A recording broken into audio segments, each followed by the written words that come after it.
To resist or not to resist? That is a question on the minds of many as we count down the days until President Trump's second inauguration. Now, the Daily Signal's Robert Bluey was talking to War Room host Steve Bannon, and they were discussing this poll that shows that nearly half of federal employees plan to resist or ignore directives that come from President Trump.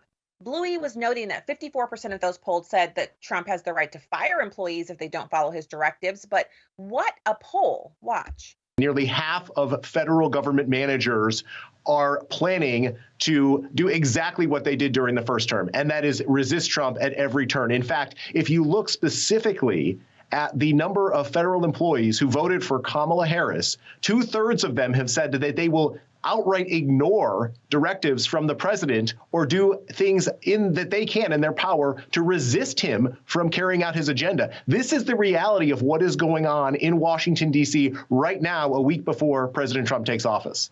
So a week before the president takes office, the commander-in-chief of the U.S. Armed Forces, the commander-in-chief of our country, he's the president. He commands the executive branch in our tricameral kind of government. That's a third of the government, that the third of our total system that he's running. He also controls the House and the Senate. These were duly elected members, the House, the Senate, the president. He also won the popular vote. Even with that mandate, Democrats in the federal bureaucracy plan to show their middle finger to the American people by refusing to follow the mandates and the directives from this man.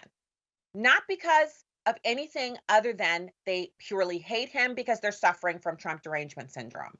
Imagine if they had done a poll and it showed that Republicans plan to resist President Biden, which obviously didn't happen because look at the border, look at the economy, look at the inflation, look at the costs and prices for Americans, look at everything that's going on right now and understand that the federal bureaucracy walked in lockstep with Biden, but it plans to hamper and resist President Trump. Why did the Democrats lose in November? Because they're too busy resisting and not busy enough governing. And remember, President Biden's still in office. The moving trucks might be sitting there, but he's still the president of these United States, and he's just barely able to drag a deal between Hamas and Israel over the threshold that was announced earlier today. A tentative deal has been reached only because President Trump threatened to rain down hellfire on them if they didn't make it happen, which means true leadership is incoming and a desiccated old husk is outgoing, and that's all on the Democrats.